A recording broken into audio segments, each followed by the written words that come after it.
Good afternoon class. Today we are gonna learn cash flow statement from indirect method. हम लोग direct method कर चुके हैं, अब इनडायरेक्ट मेथड करना है। इनडायरेक्ट मेथड में तीन एक्टिविटीज से हम लोग कैश फ्लो का स्टेटमेंट देखते हैं कि कैश इनफ्लो हुआ है या कैश आउटफ्लो हुआ है। पहली एक्टिविटी ऑपरेटिंग, नेक्स्ट है इन्वेस्टिंग एक्टिविटीज और फिर उसके बाद है financing activities. Investing and financing जो है वो ईजी है। ऑपरेटिंग में थोड़ा सा आपको दिमाग लगाना है क्योंकि इसमें थोड़ा सा क्रिटिकल चीज़ें आती हैं। ये रहा उसका फॉर्मेट।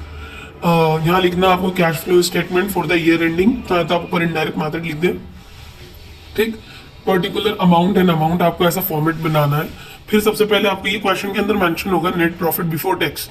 जो भी आपको नेट प्रॉफिट दिया हो या नेट लॉस दिया हो टैक्स के पहले का, वो यहाँ पर आपको बाहर मेंशन करना है। देन उसमें कुछ चीजें ऐड करनी है, एडजस्टमेंट करना है, कुछ चीजें ऐड करनी है, कुछ चीजें लेस करनी है।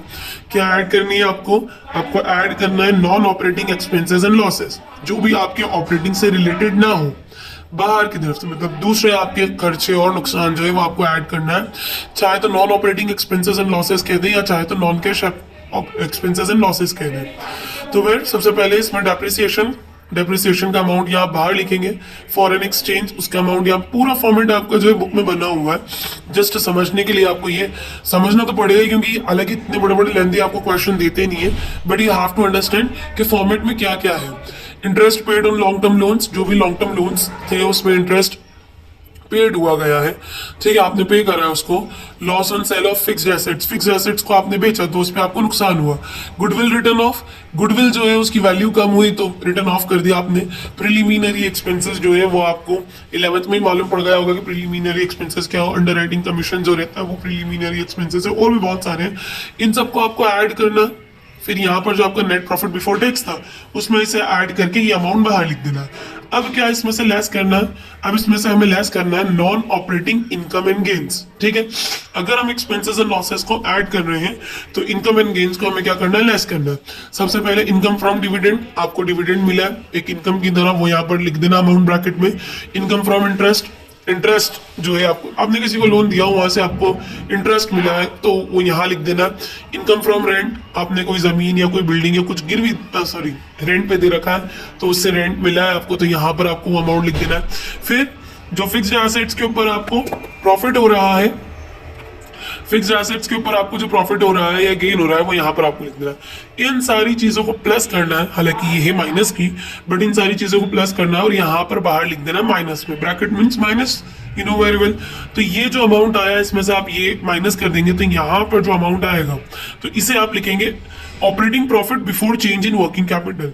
वर्किंग कैपिटल में चेंज आने के पहले का ये ऑपरेटिंग प्रॉफिट है आपका। अगर ये माइनस में आता तो आप इसे लिखेंगे operating loss before change in working capital. Working capital क्या होती है? वर्किंग कैपिटल आपका current assets and current liabilities होती है। ठीक है, कैपिटल का फॉर्मूला क्या है? Assets minus liabilities. Working capital का फॉर्मूला है current assets minus current liabilities. इसमें जो है थोड़ा सा आपको ध्यान रखना है, क्या होता है करंट लाइबिलिटीज का बिल्कुल सीधा सीधा। क्या सीधा सीधा? करंट लाइबिलिटीज अगर बढ़ेगी तो ऐड कर दो, कम होएगी तो माइनस कर दो। बट करंट एसेट्स जो है उसका थोड़ा सा डिफरेंट है। करंट लाइबिलिटीज से करंट एसेट्स बढ़ती है तो माइनस हो जाती है और कम होती है तो प्लस हो जाती है। ठीक है, तो यहाँ लिखा हुआ है इंक्रीज इन करंट लाइबिलिटीज, जो मैं यहाँ बता चुका हूँ आपको। करंट लाइबिलिटीज इंक्रीज हुई तो ऐड कर दो, ये देखो ऐड कर दिया आपने इंक्रीज इन करंट लाइबिलिटीज, ये अमाउंट यहाँ लिख दिया आपने अंदर की तरफ। देन मैंने आपको एक और बताया था करंट एसेट्स जो है वो कम होगी तो प्लस होगी, तो देखो लिखा है डिक्रीज इन करंट एसेट्स। इन दोनों अमाउंट में से अब ये दोनों अमाउंट आपने यहाँ लिख दिया, उसके बाद में आपको लेस करना है decrease in current liabilities. Current liabilities अगर आपकी कम होती है तो उसे माइनस करना है और करंट एसेट्स आपकी बढ़ती है तो माइनस करना है। तो डिक्रीज इन करंट एसेट्स आपको लेस करना है, डिक्रीज इन करंट लाइबिलिटीज आपको माइनस करना है, इंक्रीज इन करंट एसेट्स आपको माइनस करना है। तो ये जो दो अमाउंट है इसी में से ये दोनों अमाउंट माइनस करेंगे। तो अगर प्लस का अमाउंट आ रहा है तो बाहर लिख देंगे, माइनस का अमाउंट आ रहा है तो ब्रैकेट में लगा के लिख देंगे। फिर ये वाले अमाउंट में से जो हमारा अमाउंट है, ये वाले अमाउंट को अगर प्लस, दोनों प्लस में है तो प्लस करके बाहर लिख दीजिए। ये वाला माइनस है तो इसे माइनस करके इसमें से बाहर लिख दीजिए। क्या होगा फिर? जो अमाउंट रहेगा, अगर आपके पास इनकम टैक्स दिया हुआ है, ये जो अमाउंट अभी आपका आया इसमें से इनकम टैक्स आप लेस कर दें। नहीं आया तो ये वाला जो अमाउंट है वो आपका कैश फ्लो हो जाएगा। अगर प्लस में है ये वाला अमाउंट ये वाला।